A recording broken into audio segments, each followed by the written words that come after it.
오늘 말씀이 주일날 설교를 전하기에는 사실 조심스러운 부분이 있습니다. 그렇지만 우리가 마가복음을 순서대로 읽어가면서 오늘 우리에게 특별히 시사하는 말씀이 있겠다. 그리고 특별히 이제 앞으로 이미 결혼 생활을 했지만 또 앞으로 결혼 생활을 할 우리 다음 세대들도 오늘 말씀을 좀 잘 새기면 좋겠다. 이제 그런 생각들을 한번 해보게 됐습니다. 오늘 이 본문의 말씀은 결혼식 때 많이 듣게 되는 말씀이지요. 사람이 그 부모를 떠나서 둘이 한 몸이 될지니라 이런즉 이제 둘이 아니요 한 몸이니 그러므로 하나님이 짝지어 주신 것을 사람이 나누지 못하느니라. 이 말씀이 결혼식 때마다 늘 많이 서약서와 더불어서 많이 얘기되어지는 말씀입니다. 그리고 이 말씀은 바리새인들의 질문에 대해서 예수님이 대답하실 때 이 말씀을 대답하신 거예요. 예수님께서 이제 제자들과 함께 예루살렘에 들어가셔서 남겨진 십자가 고난의 길들을 감당하고자 이렇게 들어가게 되는 과정 속에서 많은 사람들이 몰려들었는데 그 가운데 바리새인들도 함께 예수님 앞으로 나왔어요. 그리고 이 질문을 한 거예요. 어떤 질문을 했는가 하면 2절 말씀이죠. 이렇게 되어 있어요. 바리새인들이 예수께 나와 그를 시험하여 묻되 사람이 아내를 버리는 것이 옳으니까 이렇게 질문을 한 거예요. 이 세번역 성경은 조금 더 직설적으로 표현했는데 이렇게 되어 있어요. 바리새파 사람들이 다가와서 예수를 시험하여 물었다. 남편이 아내를 버려도 됩니까? 이렇게 질문을 했다는 거예요. 그러면 예수님을 지금 함정에 빠뜨리려고 하는 목적이 있으니까 그들의 기대는 뭐일 것 같아요? 안 된다. 이런 기대를 했을 거예요. 그러면 그들의 목적은 뭐다? 그러면 모세 율법에는 이렇게 기록되어져 있는데 왜 당신은 그렇게 말하냐? 이렇게 예수님을 함정에 몰아넣을 목적이 있었다는 거예요. 이게 무슨 뜻인가 하면 신명기 24장 1절에 어떤 말씀이 있는가 하면 이렇게 돼 있어요. 들어보세요. 사람이 아내를 맞이하여 데려온 후에 그에게 수치되는 일이 발견하고 그를 기뻐하지 아니하면 이혼 증서를 써서 그에게 주고 그를 자기 집에서 내보낼지니라. 이게 모세오경 신명기 24장 1절에 있는 말씀이에요. 두 가지예요. 수치되는 일이 있거나 기뻐하지 않는 일이 있으면 이혼 증서를 써주고 아내를 집에서 내보내도 된다. 이 메시지가 있는 거예요. 지금 이것을 가지고 예수님을 이제 책 잡고자 질문한 거예요. 그리고 실제로 유대인들은 이 말씀을 수치되는 일과 기뻐하지 않은 이 두 가지 일에 대해서 어떻게 해석을 하는가 하면 보수적으로 해석한 학파들이 있고 조금 더 확장해서 해석한 학파들이 있어요. 대표적으로 샴마이라고 하는 학파는 이 부분을 어떻게 해석했는가 하면 간음이라고 해석을 했어요. 그래서 간음에 관련된 것이 아니면 이혼해서는 안 된다. 이렇게 해석을 했고 또 힐렐 학파라고 하는 사람들은 어떻게 해석했는가 하면 여기 아내분들 잘 말씀을 들으셔야 돼요. 남편에게 불순하게 대하거나 요리 실력이 형편없으면 이혼 증서를 써주고 이혼해도 된다. 이렇게 해석을 한 거예요. 심지어 예수님 시대 때 그 유명한 랍빈 아키바라는 사람은 어떻게까지 해석을 했는가 하면 다니다 보니까 저 여자가 참 마음에 들어. 근데 내 옆에 있는 아내를 보니까 좀 비교당하는 게 형편없다고 느껴지면 그러면 이혼 증서를 써주고 이혼해도 된다. 이렇게 해석을 해놓은 거예요. 그럼 유대인들이 누구 말을 들었을까요? 두 번째 해석을 다 수용하고 그게 좋다 그러고 그렇게 적용하기 시작했다라고 하는 거예요. 이게 얼마나 아이러니한가 하면 예수님 때도 그런 말씀 하셨지만 성경에서 가늠한 자를 뭐라고 얘기하는 거면 돌로 쳐서 죽이라고 했다는 거예요. 그런데 조금 더 보수적으로 해석했다는 사람조차도 이것을 뭐로? 간음으로 해석했다는 거예요. 근데 지금 뭐예요? 이혼 문제로 얘기해 놓았다는 거예요. 그 얘기는 뭐예요? 이게 간음의 문제가 아니라는 것들은 누구도 쉽게 알 수 있는 건데 얼마나 이 말씀들을 누구 중심으로? 남자들 중심으로 이 말씀을 해석해 왔는지, 이런 역사적인 아이러니가 구약시대 때도 있고 예수님 때도 있었다라고 하는 거예요. 그러면 예수님이 이제 그 문제 가지고 질문하자 예수님이 바리새인들에게 질문하는 거예요. 그러면 모세는 뭐라고 말했냐? 그랬더니 바리새인들이 그러는 거예요. 이혼증서를 써서 내보내도 된다라고 얘기했어요. 이렇게 대답한 거예요. 그랬더니 예수님께서 하신 말씀이 무엇인가 하면 5절 말씀이에요. 이렇게 되어 있어요. 예수께서 그들에게 이르시되 너희 마음이 완악함으로 말미암아 이 말씀을 기록해 놓은 거야. 너희들이 완악했기 때문에 이 말씀이 기록된 거야. 이렇게 예수님께서 말씀해 주신 거예요.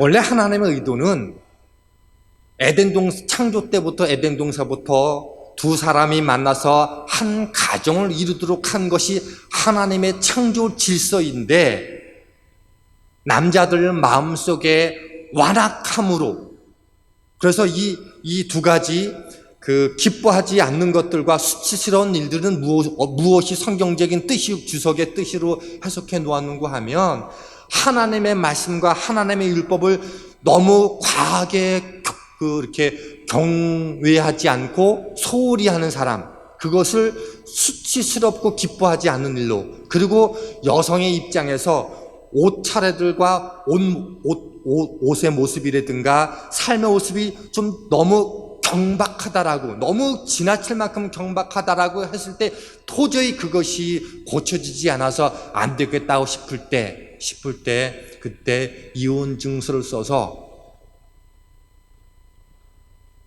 그로 하여금 경계를 삼고, 그런 의도가 이 말씀 속에 담겨져 있는 뜻이었다는 거예요. 그런데 그것을 유대인들이 너무 과격하게 해석을 하면서 실제적으로 그런 여인들이 많이 나타나게 되었다라고 하는 거예요. 근데 뭐가 문제인가 하면, 당시의 여인들은 생활에 보장이 되지 않았기 때문에 남편이나 아들을 통해서 생활권을 보장받지 못하면 먹고 살 방법이 없었단 말이에요. 그러면 여성들이 할 수 있는 일이 뭐밖에 없어요? 하지 말아야 될 밖에는 방법이 없는 거예요.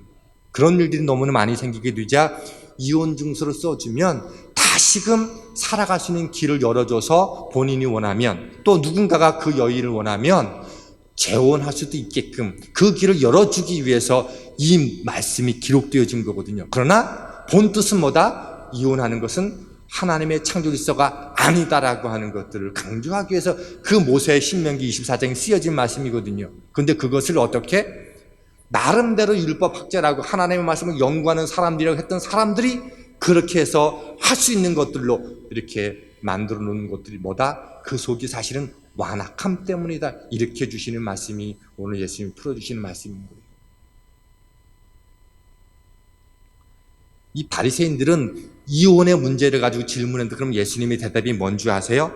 6절로 9절 말씀을 보면, 창조 때부터 사람을 남자와 여자로 지었다. 그러므로 사람이 부모를 떠나서 둘이 한 몸이 되는 거다. 이제 둘이 아니요 한 몸이다. 그러므로 하나님이 짝지어준 것은 사람이 나눌 수 없다. 이게 예수님의 대답이에요. 바리새인들은 사람이 이혼해도 될까요? 그랬더니 예수님이 뭐라고 대답한 거예요? 하나님이 둘을 하나로 만들어준 것은 사람이 나눌 수 없다. 이렇게 예수님이 대답해 주신 게 오늘 말씀의 결론인 거예요. 오늘 이 말씀의 의도는 결론은 우리가 어떻게 이해해야 되는가 하면, 하나님의 창조 질서로 우리의 삶과 가정의 기준으로 삼아야 되는데, 이것이 잘못 해석하고 이 시대에 잘못된 사람들의 완악함 때문에 하나님의 말씀이 기준이 되지 않은 인생을 향해서 오늘 우리에게 주시는 하나님의 말씀이라는 거예요. 우리가 성경을 읽을 때 하나님의 창조 질서로 때부터 이미 우리에게 주신 말씀이 있고, 그러나 하나님이 원하신 것이 아닌데 인간의 요청 때문에 어쩔 수 없이 관계성 속에서 주어진 법들이 있어요. 예를 들면 구약시대 때 추수한 이후에 과일의 열매라든가 추수의 나랄들을 다 거두지 말게 했어요. 그죠? 왜?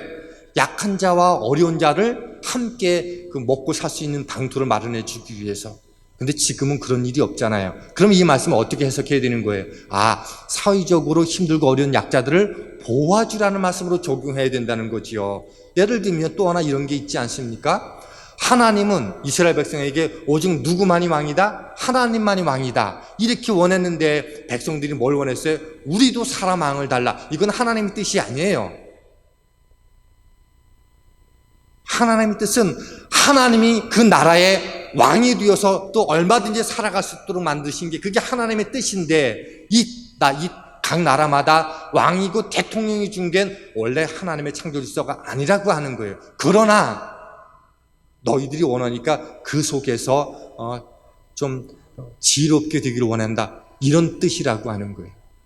그러니까 우리가 성경을 읽을 때 이것이 하나님의 창조 질서인지 아니면 사람들이 자꾸 그렇게 원치 않는 것들을 만들어서 하나님이 어쩔 수 없이 허락하신 것인지 이 구분을 잘 해야 된다는 얘기예요. 대표적으로 어떤 게 있는가 하면 세상이 죄의 영역 가운데 너무 많이 펼쳐져 있어가지고 이게 하나님의 창조 질서 가운데 있는 것인지 아니면 사람이 자기들의 편리 때문에 만들어진 것에 대해서 이게 구분을 잘 못하고 있는 상황이 요즘 상황이라는 거예요. 어느 부모님이 딸이 이제 회사에 취직을 해가지고 직장을 다니기 시작을 했어요. 근데 같은 사무실에 한 대여섯 명이 근무한다는 거예요. 그래서 상사가 동료가 너한테 너무 잘해줘도 너무 그렇게 마음을 쉽게 주지 마라 그랬다는 거예요. 그랬더니 딸이 이렇게 대답했다는 거예요. 아빠 걱정하지 않아도 돼. 우리 사무실에 남자들이 5명이 있는데 다 동성애자들이야 그랬다는 거예요. 그러니까 나한테 관심 둘 일이 없다는 거예요. 근데 이 딸이 하는 말이 뭐인가 하면 그런데 아빠 그 사람들 나에게 피해 주지 않으니까 그들 선택이니까 그들을 존중해야 된다고 난 생각해. 그거 반대하면 시대에 뒤처진 사람 되는 거 알아? 그럼 나 왕따 당해. 이렇게 얘기했다는 거예요. 이게 하나님의 창조 질서일까요? 아니면 사람들이 만들어 놓은 법일까요? 지금 법 운동을 만들어 가고 있는데 하나님의 창조 질서는 그렇지 않다는 거예요. 그러니까 이 시대에 그들의 인격은 존중해 줘야 되지만 뭐라는 거예요? 그들은 치료받아야 될 존재고 하나님께 돌아와서 창조 질서 안에 머물러 있어서 그 속에서 행복과 아름다운 가정을 만들어 가도록 하는 것, 그게 창조 질서라고 하는 것들을 우리 다음 세대들이, 우리의 세대들이 그것을 분명하게 말해줄 수 있는 것, 그런 믿음이 우리 가운데 있어야 된다는 거예요. 그런데 그것들을 완악함으로 해석하기 시작을 하면 하나님의 창조 질서는 늘 끊임없이 이 땅 가운데 어려울 수밖에 없다라고 하는 거예요. 그래서 오늘 이 시대는요, 하나님의 백성으로 살아간다라고 하는 것은요, 고난과 외로움과 여러 가지 아픔을 경험할 수밖에 없어요. 왜? 창조 질서를 통해서 그거 아니라고 말해야 되니 세상 사람들을 통해서 여러 가지 고난을 당할 수밖에 없다라고 하는 거죠. 전 그래서 매년 연말에 목회 계획을 짤 때마다 뭐를 고민하는가 하면 다들 어렵고 힘드니까 하향 평준화로 목회를 계획할까 상황 평준화로 목회를 계획할까를 늘 그게 고민이 돼요. 시대가 어려우니까 다 어렵다고 안 한다고 하니까 우리도 하향 평준화 시켜서 우리의 목회와 우리의 신앙을 그렇게 만들어 갈까? 그러면 다 안 하면 되니까 그게 과연 하나님이 기뻐하시는 일일까? 아니면 몇 사람이라도 그 일들이 바른 것인 줄 알고 그렇게 살아가는 쪽에 상향 평준화 시켜서 목회를 구상해야 될까? 늘 그게 고민이에요. 여러분, 사람들이 다 그렇게 걸어가니까 여러분의 믿음도 그렇게 낮춰서 그렇게 우리의 믿음이 만들어가면 그게 좋고 좋은 거니까 다 좋은 걸까요? 하나님의 말씀이 기준이면 다른 사람이 어떻게 해도 그 기준에 우리를 맞춰야 되는데 우리는 어느 순간인가 다른 사람들이 그렇게 한다고 우리도 그렇게 가자라고 말씀을 우리 수준으로 맞추기를 원하는 게 오늘 이 시대의 모습이라고 하는 겁니다.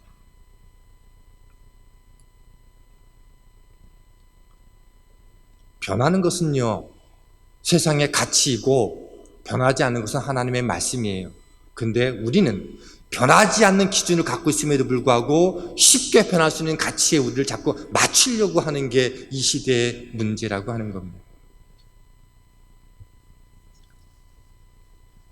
하나님은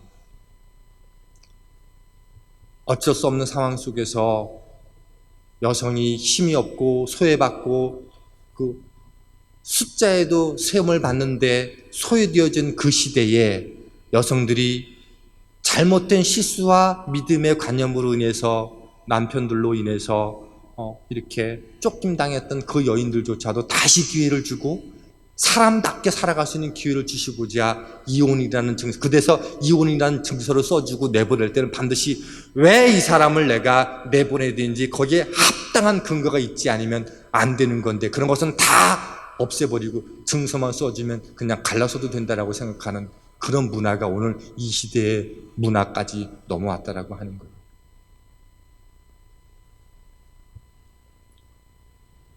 부부를 얘기할 때 우리가 놓치지 말아야 할 게 무엇인가 하면 돕는 배필이에요.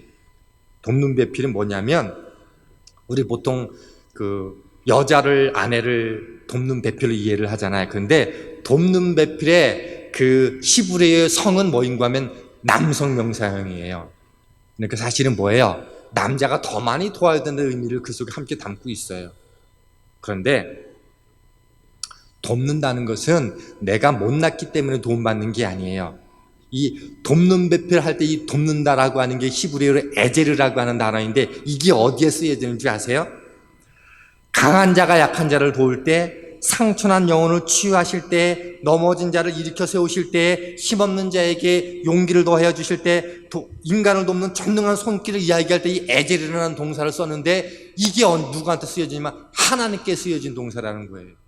그러니까 하나님이 우리를 상처난 영혼, 약하고 연약한 걸 도울 때 돕는 그 분으로 표현했다라고 하는 거예요. 그러니까 뭐예요? 돕는 배필이란 뭐다? 내가 약한 사람, 남편이든지 아내든지 돕는다라고 할 땐 나는 뭐예요? 하나님의 손 가운데 함께 머물러 있는 존재가 된다라고 하는 거예요.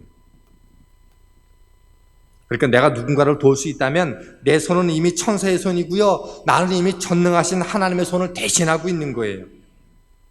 그러니까 돕는 배필이 언제 문제가 되는가 하면 바라는 배필이 될 때 문제가 되는 거예요.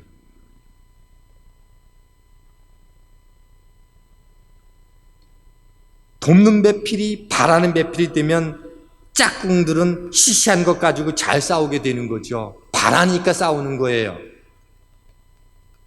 반면 바라는 배필이나 돕는 배필이 되면 시시한 것 가지고도 행복하게 돼요. 여러분, 매일매일 부부가 싸우는 그 주제가 뭐예요? 거창한 문제, 대단한 문제 가지고 싸우는 게 아니잖아요. 어떻게 하면 성령 충만할 수 있을까? 그죠? 어떻게 하면 그 삼위일체가 너무도 복잡하고 어려운데 이 부분을 잘 이해해서 우리 아이들에게 가르쳐줄 수 있을까? 혹시 그런 거 가지고 여러분들 싸우시나요? 어떻게 하면 우리가 가정 예배를 잘 드려서 우리 자녀들이 그 손주 그 다음 세대를 이어서도 이 믿음이 대를 이어서 갈 수 있을까? 그런 것 가지고 서로 싸우고 막 그러지 않습니까? 보통 이렇게 싸우죠. 왜 나만 날마다 이불을 개냐? 왜 나만 빨래하고 나만 청소해야 되냐? 당신도 좀 해봐라. 뭐 그런 거 가지고 티격태격 하는 거 아니에요. 그죠? 조금 늦으면 전화 한 통 주면 될 터인데 손이 없냐 발가락이 없냐 뭐 이런 거 가지고 싸우는 거잖아요. 이번 달에 용돈이 많으니 적으니 운전하다가 이리 가라 저리 가라. 아니 운전대 맡겼으면 나한테 알아서 쓰지 왜 옆에 앉아가지고 이래라 저래라 하냐 뭐 그런 거 가지고 싸우는 거잖아요. 이게 부부 생활이라고 하는 거예요. 일상생활 가운데 행복을 느낄 때가 언제였습니까, 여러분은? 작은 것 하나가 나를 행복해 하기도 하고 불행하게 하기도 하잖아요. 18세기 초 영국의 그 문학가 중에서 사무엘 존슨이라는 사람이 있는데 이렇게 얘기했어요. 나는 내 아내가 헬라어를 줄줄 외울 때보다도 저녁 식탁을 맛있게 준비해 놓고 나를 기다릴 때가 참으로 행복했다. 참으로 아내가 아름답게 보였다 그랬어요. 무슨 뜻이에요? 새 차를 선물해줘야 행복한 게 아니고 차문만 열어줘도 행복하다는 거예요. 많은 돈을 들여서 여행을 떠나지 못해도 꽃 한 송이에 행복할 수 있는 존재라는 거예요. 두둑한 월급 복도가 아니라도 여보 이번 달 생활비 넉넉하게 주지 못해서 미안해요. 그거로 행복하다는 거예요. 아내들은 남편이 밥만 맛있게 먹어줘도 행복하다라고 말하는 거예요. 거기다가 밥 먹다 말고, 야, 맛있다, 끝내준다. 어떻게 당신은 그렇게 못하는 게 없어? 우리 많이 듣는 얘기잖아요. 그죠? 가정에서. 이런 얘기 안 들으면 가정 아니잖아요. 장성유 집사님 고개를 끄덕이면서, 그렇지. 우리 집에서는 늘 듣던 얘기니까. 그러면 피곤이 싹 가셔지는 거, 그게 부부간의 행복이 아닐까라고 하는 거. 창조 질서가 내 안에 있어서 둘을 하나 되게 만들었으니 그 마음이 우리 가운데 있어야 된다는 거예요. 이게 없으면 사소한 것 때문에 행복이 아니라 사소한 것 때문에 갈등이 벌어질 수 있다고 하는 거예요. 말씀을 마무리하면서 이 이야기를 좀 전하려고 합니다. 오늘 예수님이 그렇게 인용하진 않으셨지만 창세기에 보면 벌거벗었으나 부끄러워하지 아니하더라 라고 하는 부분들을 자꾸 이상하게 해석할 이유가 없어요. 그 무슨 얘기인가 하면 나에게 약점이 있고 아픔이 있고 실수와 허물이 많아요. 그게 나를 벌거벗김 당하는 거잖아요. 그죠? 그래도 부끄럽지 않은 게 뭐다? 부부관계라는 거예요. 왜? 다 덮어주니까. 드러내놓고 살아도 속 깊은 거 다 드러내 놓아도 부끄럽지 않은 관계, 그게 부부관계라는 거예요. 저에게도요, 약점과 실수와 허물이 얼마나 많은지 몰라요. 그거 때문에 다툼도 왜 없었겠어요. 그런데 그거 다 어떻게 그런 저를 부끄러워해주지 않은 아내가 있었기 때문에 오늘 저라는 가정이 유지됐던 거. 우리 그렇지 않습니까? 벌거벗었으나 부끄럽지 않다라고 하는 것은요, 모든 부족하고 약하고 연약한 거 다 있지만 그거 하나 되게 했으니까 내가 덮어주는 거지. 그게 부부라는 거예요. 그런데 오늘 예수님의 말씀에 의하면 유대인들이 뭘 실수했다는 거예요. 그 부족함 때문에 실수할 수 있는 건데 이혼 증서를 써줘서 이혼해서 그 여인으로 하여금 또 다른 삶을 살아야밖에 할 수밖에 없게 만드는 그 완악한 남자들의 마음이 얼마나 안타까웠으면 창조질서의 법이 그게 아닌데 이혼 증서를 써주어서까지 여인을 그 길을 걸어가게 만드는 그 완악함을 예수님께서 지적하신 거예요. 오늘 우리가 이 시대를 살아가면서 내 남편, 내 아내의 부족하고 벌거벗어서 저거 어디다 내놓으면 참 창피해서 그 말도 못할 것 같은 것들이 가정마다 없는 가정이 어디 있습니까? 다 있지요. 근데 그게 창조 질서라고 하는 거예요. 그러니까 수경아, 서진아, 앞으로 데이트도 하고 그럴 때 하나님이 짝져진 사람으로 기도하면서 그렇게 만나고 세상 사람들이 드라마에서 멋지게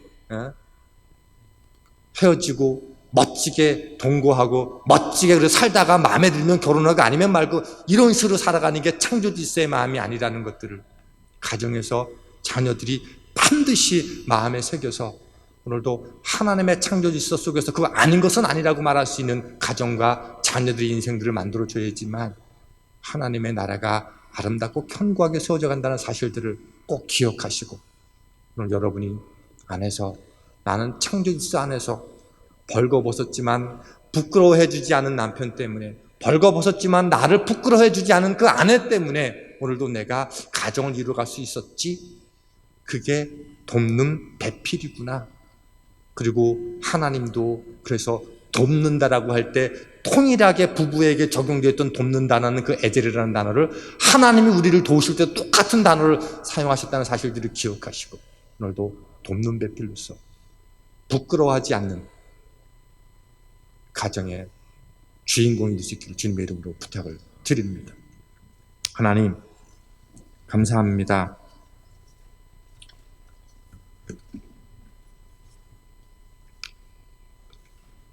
가장 부끄러운 것이 많은 아내이고 남편이고 남편이고 아내일 때 덮어줄 수 있는 것, 그게 부부야.